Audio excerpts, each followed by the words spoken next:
Information is key for coronavirus response. No more free education for Enga. And 2020 legal year opens countrywide. This is the National EMTV News with Meriba Tulo. A very good evening. Thank you for joining us. This is Monday's news. As much as the opening of the legal year is a tradition to mark the start of the new working year in the law and justice fraternity, it is also timely to address overlapping challenges from previous years and be able to adjust and improve in areas lacking. One such area is the pending cases in the National Court. Chief Justice Sir Gibbs Salika came down fairly hard on judges and lawyers during the opening of the legal year this morning, mentioning mammoth figures that have not improved at all since the early 2000s. Put the House of Judiciary in order first, a message reiterated too often by the Chief Justice in recent legal year openings, and this year was no different. Our statistics show that we need to work smarter and harder. Now that also goes to the lawyers. Lawyers, you will need to work smarter and stop asking for any more adjournments than you need. Making reference to records of the recently released report of the challenges that continue to weigh down on the judiciary. Clearance rate is not good. Our clearance rate in dealing with our matters, the statistics do not support the fact that we are performing any better. The 25,000 plus pending cases is a representative of both civil and criminal cases. It also represents active cases, dormant cases, reserved decision cases, and bench warrant cases. Of these cases, 5,000 are bench warrant cases, urging the police commissioner that those are orders of the court and must be complied with and executed without excuses. If we do not do our work honestly and faithfully and in a timely manner, we could lose the public. Annette Cora, National EMTV News. Lay's senior resident judge, Justice Jacinta Murray, has challenged the legal fraternity, including the judiciary, the RPNGC and the Correctional Service, to put their officers in order through discipline when performing their duties. This was made known during the opening of the 2020 legal year in Lay. Justice Murray said the officers must be disciplined in the conduct of their professional lives towards those they serve, and they should exercise discipline towards the institutions that they have sworn to uphold and protect.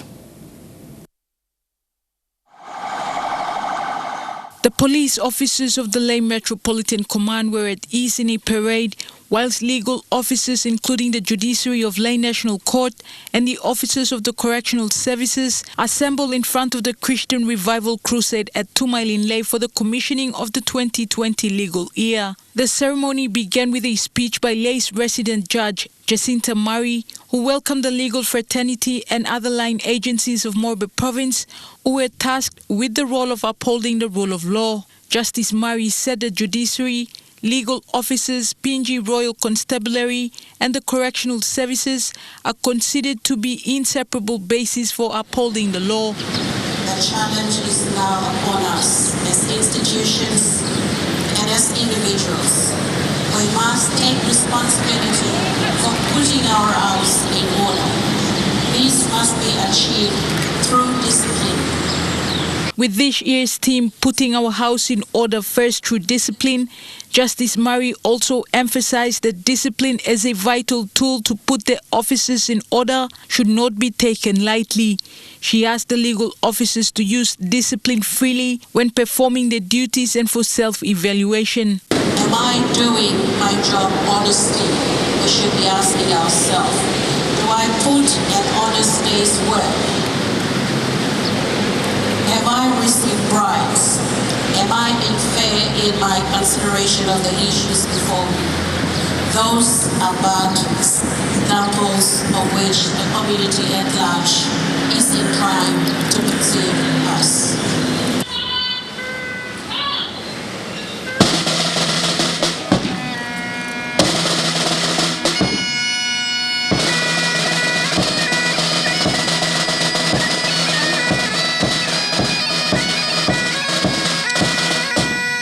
After the speech, Justice Murray inspected the Guard of Honor, accompanied by the ACP for Northern Region, Peter Guinness.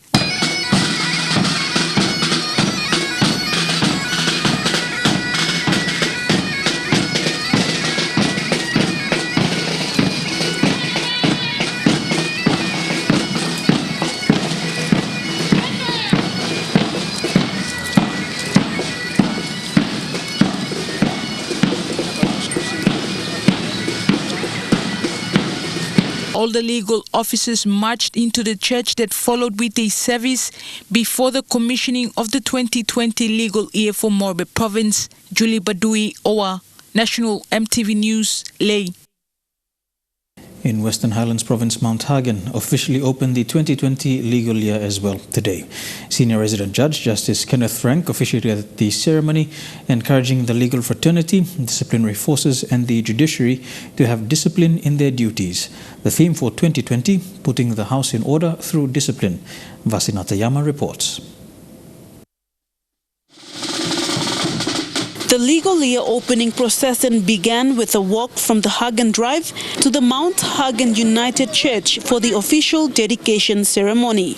In addressing the occasion, Justice Frank encouraged everyone to change from bad habits from years past and start fresh this year with discipline through their conduct and duties. Everyone was encouraged to commit their time to their work and ensuring that they represent the civil society to the best of their abilities. Individual responsibilities that I would like to remind us all is the need to commit our time and the need to commit that time in a timely manner in the discharge of our duties. Whilst it was the start of a new year, concerns from previous years, including high workloads and limited time available to dispense, remain. Justice Frank encouraged the judiciary, the legal fraternity and disciplinary forces to manage their time well in order to reduce the workloads and provide the best service to the people. I take that overload issue to my superior. You take your overload issue to your superior. Don't overload yourself. You need time to rest and you need time to work. Lawyer Daniel Piam from the Paulus Doa Lawyers appealed for the judiciary to continue to maintain public confidence as the third arm of the government. Piam said judges and lawyers must also consider natural justice or public's view so that justice is seen to be delivered. If the other arms of government are not at work, I should say that it's the judiciary that is at work in our country that is it's appalling the nation. So we will keep on maintaining that perspective. Vasinatayama, National MTV News, Mount Hagen. Madang Resident Judge Justice David Canning says self-discipline is the most important form of discipline for anyone to exercise, but it is the most difficult to be imposed on oneself. He says following the law and order problems in Madang and respecting the rights of others will set the platform for prosperity, especially in Madang Province. Justice David Canning made these remarks when officiating at the start of the legal year today. The law and justice sector in Madang hosted a small gathering at Miss Village in Madang District to mark the beginning of the legal year in Madang. Resident Judge Justice David Canning encouraged those who gathered to practice more self-discipline on themselves, saying recently Madang has been receiving bad publicity because of an increase in armed hold-ups and murders. It is time citizens take ownership and confront these criminal activities. It's all about respect for the rights of others and following the law with discipline. When we impose discipline on ourselves and on each other, when we follow the word of God and the rule of law, magic things happen. We have peace.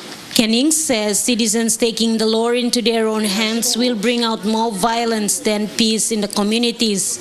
He added when more citizens practice self-discipline and start following the rule of law, the outcomes would be peace and harmony.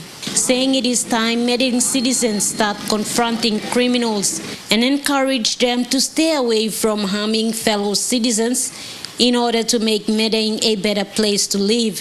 But we've just got to make sure that we all do our job in preserving the peace.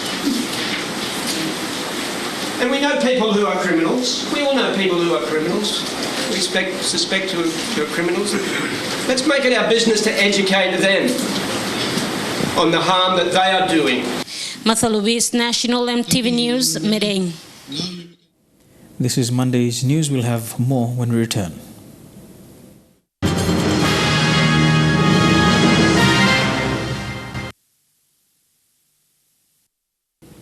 Welcome back to the news. The lack of information on what relevant authorities are doing to protect PNG borders from the coronavirus has become a concern for PNG media. Ministers of relevant authorities deflecting questions back to the National Department of Health on what exactly is happening to our borders, and students in China stating it is an NEC direction. Media Council today calling on relevant authorities to get their acts together and release needed information as soon as possible. The Prime Minister, James Marape, also commenting on the issue today. In the last couple of days, there's been a lack of information on what relevant authorities, including immigrations and foreign affairs, are doing to ensure our borders are protected from the coronavirus. The Minister for Immigration is responding to questions of border security from several media organizations to direct the question to Minister for Health, as it was an NEC decision to restrict them from speaking them to media. The Department of Health unable to answer questions of the immigration, putting the media in a limbo. The Prime Minister, James Marape, today at the FM 100 Talkback Show 2020 launch, stating that should not be the case and that authorities and ministers should be speaking with the media. There's no harm in them disseminating the correct information out. Everyone should be getting correct information out. As I said earlier inside, at the moment there's no case established in our country, but we as government are responsible for safekeeping and ensuring that our borders are safe. So we've closed down the land movement from our borders with West Papua and Indonesia. But our ports, as I said earlier, we're locating all ships coming in just into Lae and Port Moresby, and we will get health officials, our doctors, and our border security migration officials also stationed there to ensure that they do the right checks. And all international flights will be coming off Port Moresby only.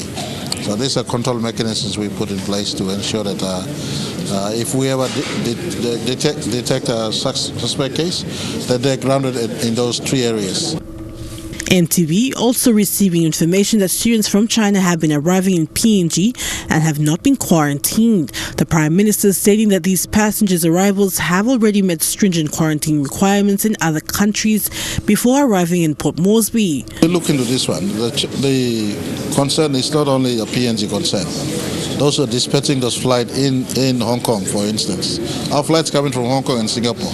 These 2 airports are some of the most strictest in terms of complying to standards, keeping disease at bay. So I'd like to encourage Papua New Guineans not to be alarmed unnecessarily. Government is conscious. We also are working with these airports to ensure what they're sending us are not suspect cases, and we're able to also pick up and dictate suspect case on our side. So we're very much aware of this sort of thing. We're not here to ensure our citizens are affected unnecessarily.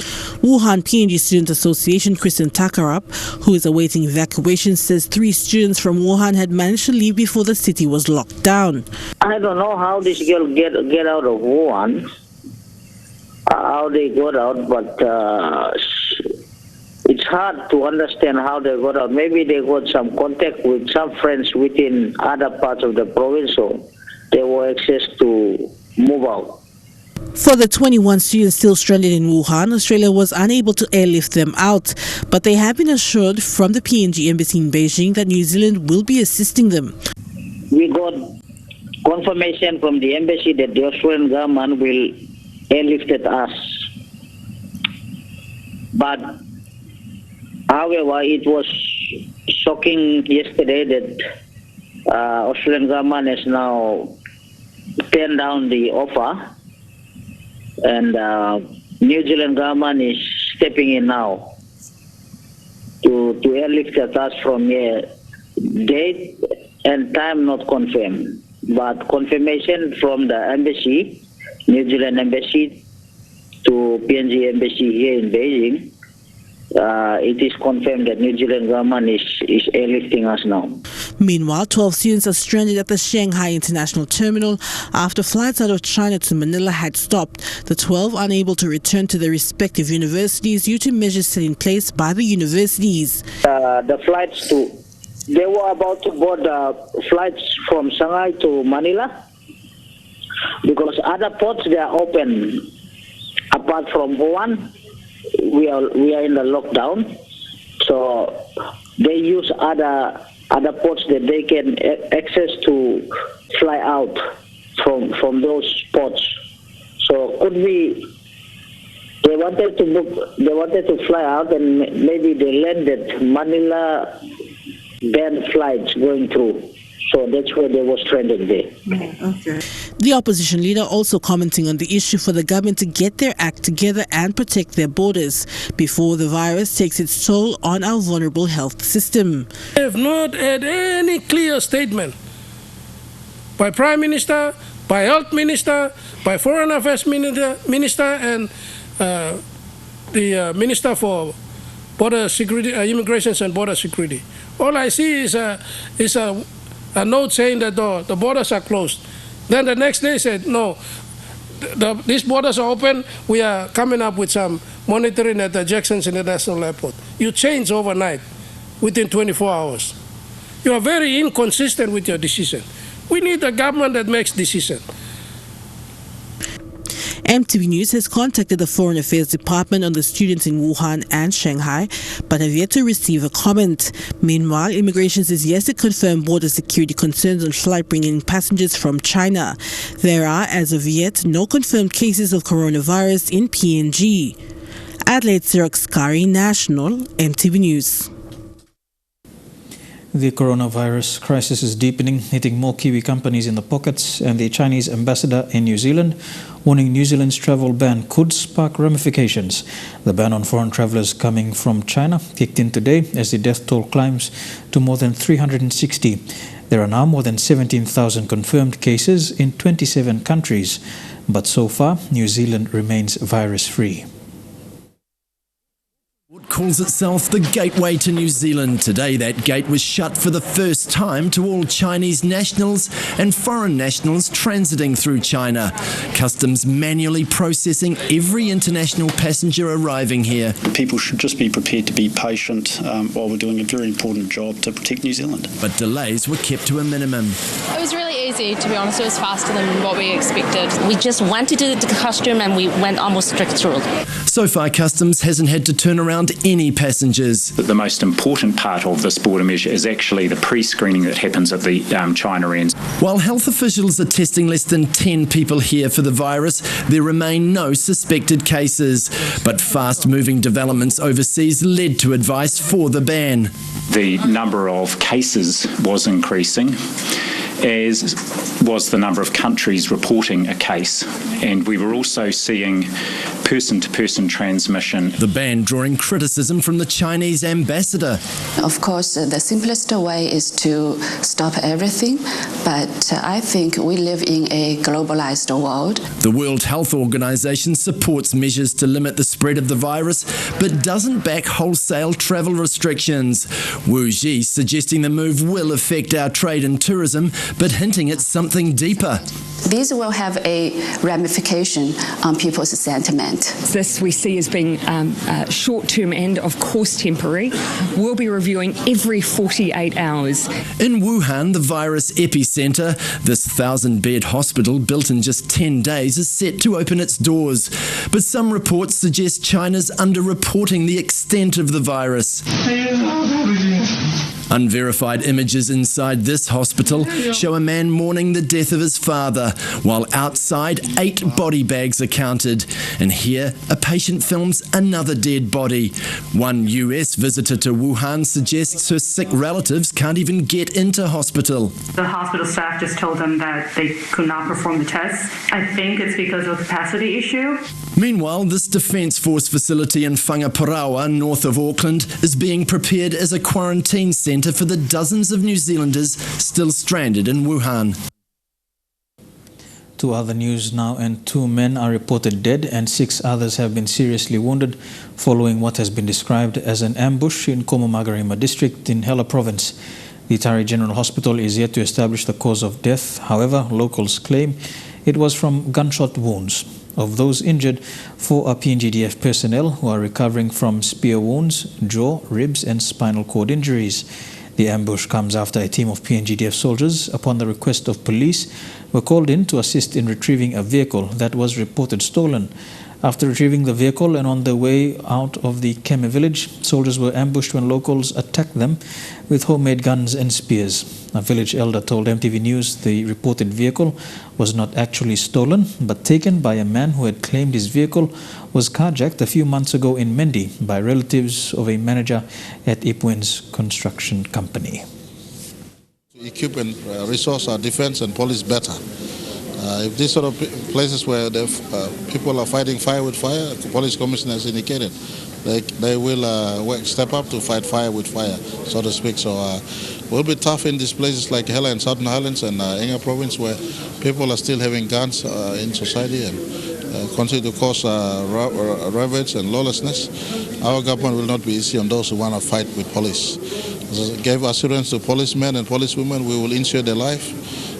If they die or lose life or are injured in the course of duty, the state will protect them.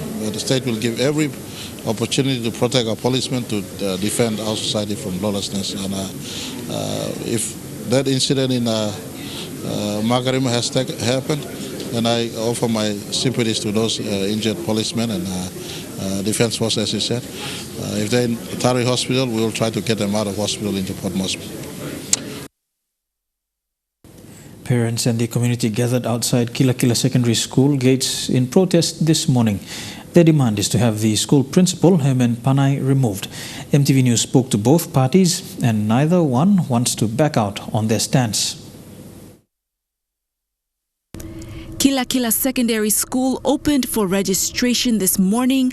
However, not everyone is pleased.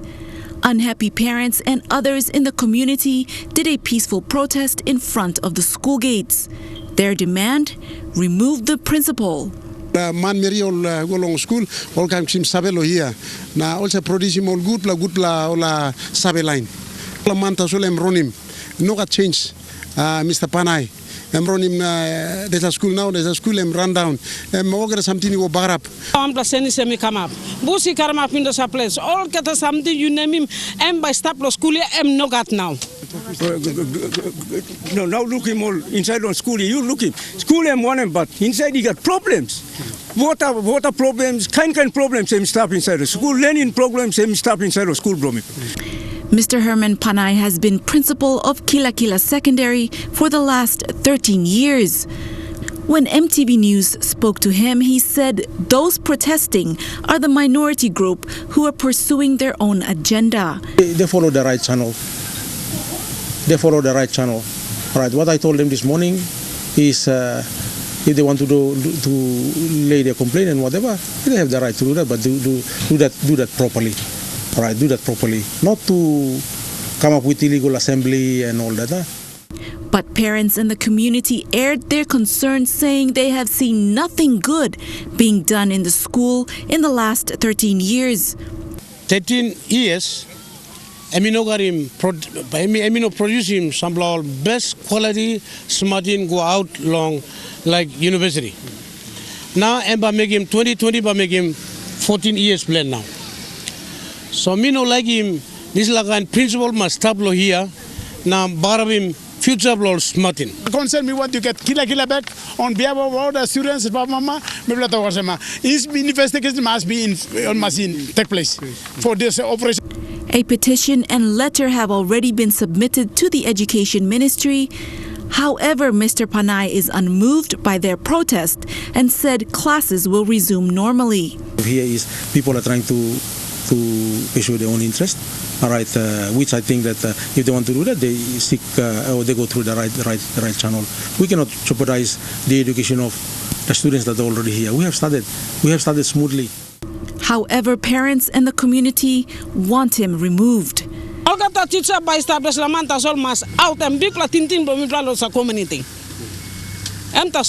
Lilian Sopera Kinea, National, EMTV News. To Enga province now, and after 2 decades of free education, parents in Enga province will now join the rest of the country in paying school fees. The major move comes as the provincial government shifts its focus to education infrastructure. Governor Sepita Ipatas told EMTV News about this today. The only province in the country where one language is spoken right throughout. Also, the only province to enjoy free education since Sepita Ipatas was first elected as the provincial member, has now taken a different pathway in education, one that now joins the rest of PNG. It is a good idea that the national government has now asked the parents to be more responsible. In that way, we will see more genuine kids go into the classrooms.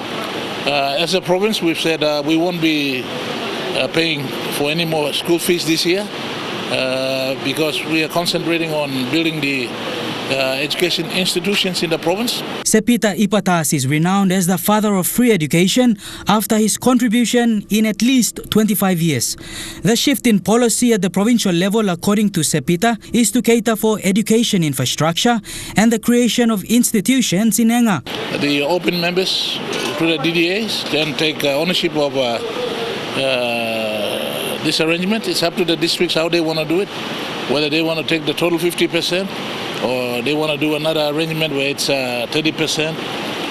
They got to do it district by district. The governor has also called on his district members to help in subsidizing of fees for students. The Teachers College, the Nursing College and the Polytech, those are the 3 institutions that are taking up most of the resource this year. So the open members have been asked to take up that responsibility. Today is the first day of classes for public schools throughout the country as parents nationwide reach into their pockets to pay their share in their children's education. Bradley Valenaki, National EMTV News. You're watching National EMTV News. Don't go anywhere. We'll have more right after these messages.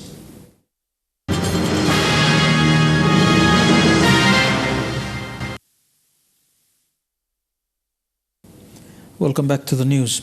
Infrastructure developments reaching the rural parts of East New Britain province have been few and far between in recent years. The Duke of York group of islands is one rural area facing years of inadequate service delivery. In a recent visit to the island, East New Britain Governor Naki Kuskonga and Kokopo MP Emil Tamur made assurances for some changes to happen on the island.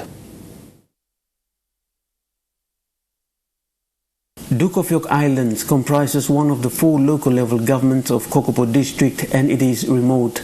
It's when you get to the island that you get the feeling of desperation from the people here who for so long have wanted schools, clean drinking water, electricity and road access around the island, as developments reaching this island home of about 10,000 people have been slow and painful.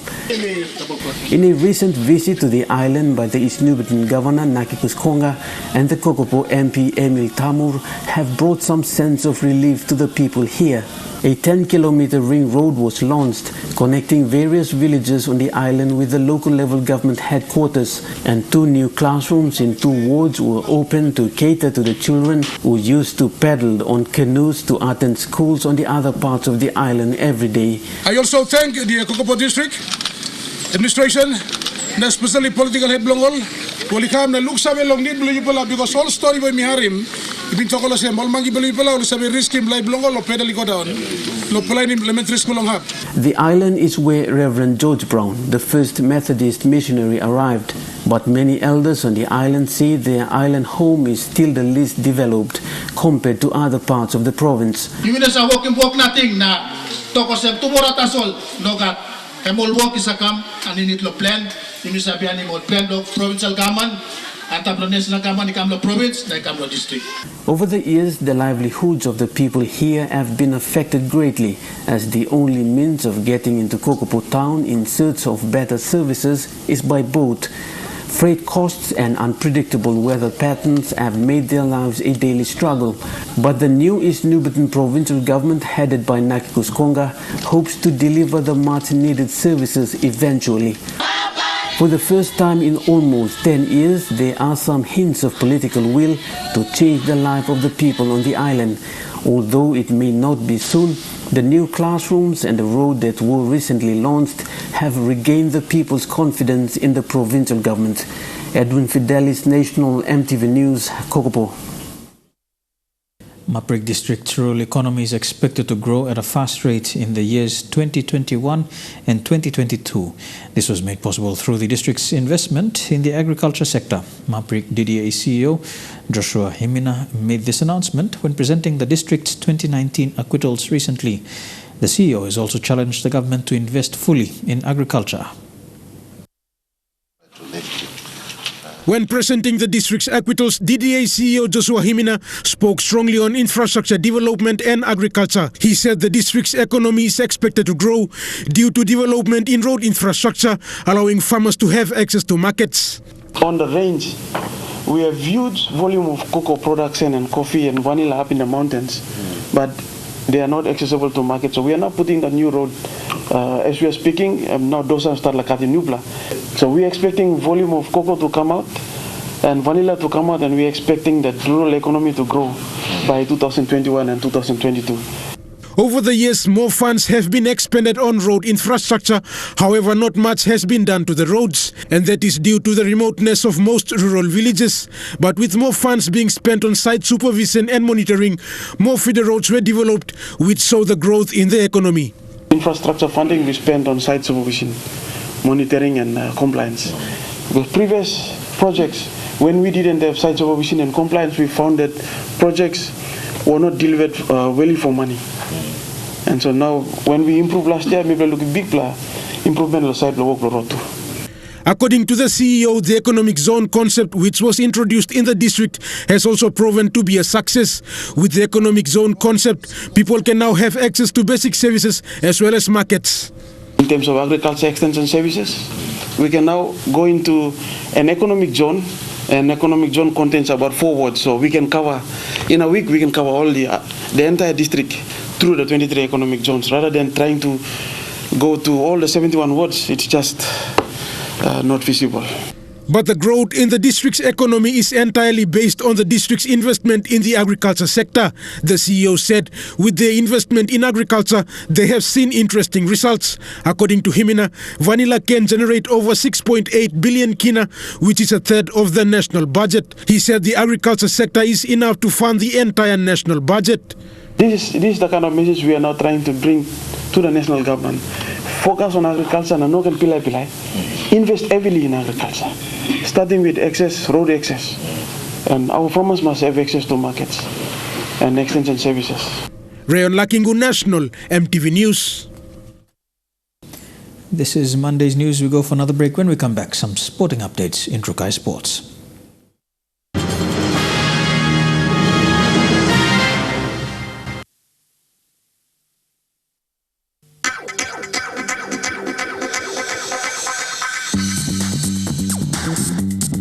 Trukai Sports.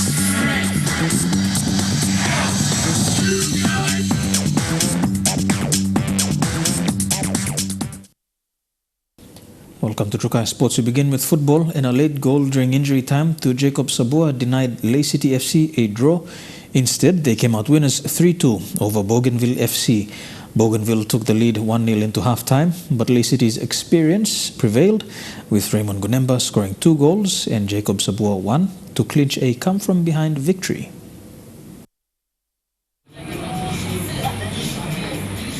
Port Moresby played host to Ley City over the weekend. Ley City FC had their fans out in numbers on Saturday. Their opponents, FC Bougainville.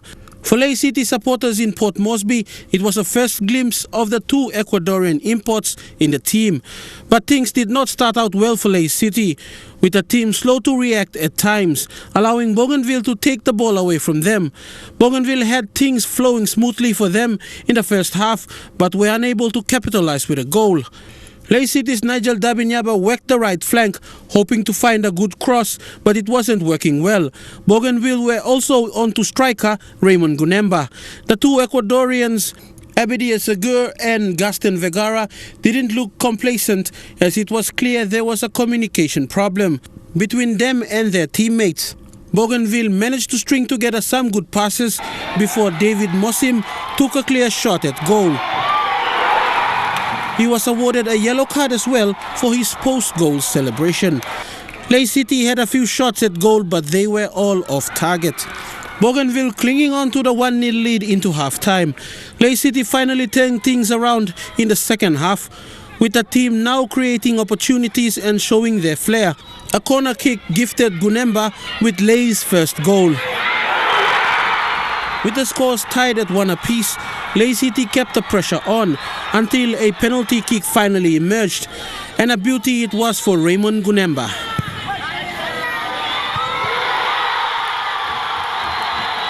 A 2-1 lead got Ley City the much-needed relief, but it was too soon. Bougainville then replied with this goal to Guama Taukuro. Bougainville celebrated the goal, but that left Ley City vengeful. Ley City's experience had to show, and it did. With just a minute to go before full time, Jacob Sabua pulled off an unorthodox goal. For Ley City coach Peter Gunemba, it was a relief. First of all, I say thank you long God on top now. Thank you long good supporters from Moresby, Ley. I know that little ones are praying at home so that we can win this game. We lost last week, and plenty got confidence. Others didn't have confidence. One thing also may play Woglo go down, but it's not that. Sometimes we lose our guard now, where they score against us. But he was not happy with his players, who showed lack of experience in the first half. And I encourage them, you playing like them, because your experience, you should be playing much more better than this. So they said we will go and try and do our best. So I'm very, very pleased with them, because second half I can say they control 75% of the ball position. Freli Sukina National, EMTV Sports. Still on football, Ley City FC has two talented imported players from Ecuador, but the team is not seeing the two players' full potential on the playing field. Head coach Peter Gunemba has narrowed it down to the language barrier and the difference in style of play. Ley City FC may have to reconsider their roster for the OFC Champions League in a week's time. After in just their second match, the two Ecuadorian imports are still lacking behind in the language department. Defensive midfielder 20-year-old Abdiel Segur and 19-year-old Gaston Vergara, a striker, performed below par over the weekend. It was evident watching from the sideline that the two players were not in tune with the plays on most occasions. Ley City coach Peter Gunemba did admit that the players were still coping with their new environment. Gunemba said the team was relying on a phone application off the field to translate. Obviously, that app cannot be used on the field. It's a bit of a hurdle. Outside we communicate well because we are using translators, phone translators. It's okay, but in the field it's so difficult. No doubt about it, the players did show some class in what little possession they had, and Gunemba still needs to see the full potential of the two players. So they are very good players, but then if you want to tell them go there, come there, you do this, do that, it's difficult. It's difficult, but I think as we go, we will get better and better. Though football is a global sport, the style of play varies in different continents and regions. Ecuador is in South America, so according to Gunemba, the two players have to learn their style of play. Our game is different, so there is something that, we are working at. We can't follow their style of football, because if we do that, we'll go. if we are trying to make them understand our game. But Kunemba and the team are confident that slowly but surely the duo will understand the team's style of play. In their defense, a bit lacking, but I think they will understand. In attack, very good. They've got very good foot skills, and they understand very well. But it will take quite a bit of time before they can really speak, not in the language, but in football. Finally, Sukina National, EMTV Sports. Don't go anywhere. We'll have more of Trukai Sports when we return.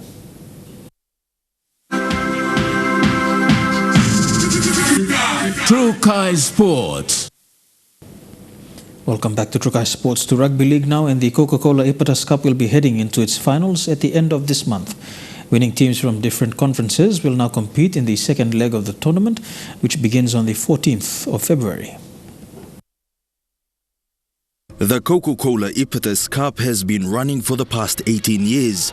The competition has received great support, with many teams showing interest to take part. This year has seen a total of 174 teams competing across the 4 regions. Over the years, corporate sponsorship has made the event possible. New Britain Palm Oil Limited presented a cheque of 30,000 kina today to support the competition. This is the second year they've sponsored the tournament. So we see this as the Ipatas Cup as being something that really is a national institution now, and certainly there's no doubt rugby league is the national sport of our country. So we're delighted to get involved with your competition, sir. This year has seen more teams from the NGI region join the competition. NBPO World sponsorship has helped to support teams in the NGI region. With that type of sponsorship and with that type of support, it really it helps us to actually bring the game back into especially the NGI provinces, because most of the other provinces, it's easy accessible by road, so we can easily have these competitions. But with the NGI regions, it's a big task for us. It's also given us the confidence to continue to strive to hopefully by next year we can go to as far as New Ireland and hopefully Bougainville as well, our province. The second leg of the Ipatas Cup will begin on the 14th of February, with the grand final to be held in Lae on the 1st of March. Enga Governor Sir Peter Ipatas thanked NBPOL and other sponsors for their continued support in sponsoring the tournament. There's a lot of off-season cups being played. But they've got their own agenda, their own motives. But I think because I was involved, people thought it was political. But I think we've proven over time that it's a genuine interest. We want to give an opportunity to our kids in the rural areas. So I'm hoping that we can continue to work together and make this competition bigger and better. Elijah Levet, National EMTV Sports. And that ends Trukai Sports for this evening. When we come back, we take a look at the weather forecast for the next 24 hours. Trukai Sports.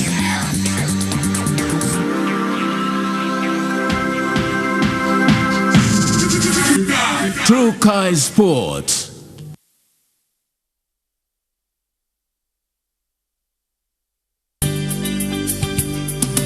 This weather update is proudly brought to you by Money Plus. With you always.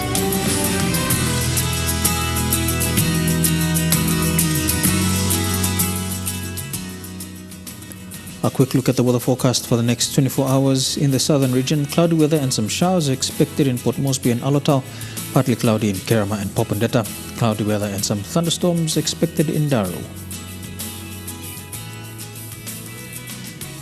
To the Momasa region, fine becoming cloudy for Wewak, fine weather in Vanimo, cloudy weather and some showers in Lae, Wau and Madang. To the New Guinea Islands region, Lorengau and Kavieng can expect fine weather over the next 24 hours. Cloudy weather and some showers expected in Kokopo, Rabaul and Kimbe. A few showers expected in Buka. And in the Highlands region, Mount Hagen, Goroka and Kundiawa can expect cloudy weather over the next 24 hours. Mendi and Wabek can expect some showers, and all these centers to expect early morning fog developing.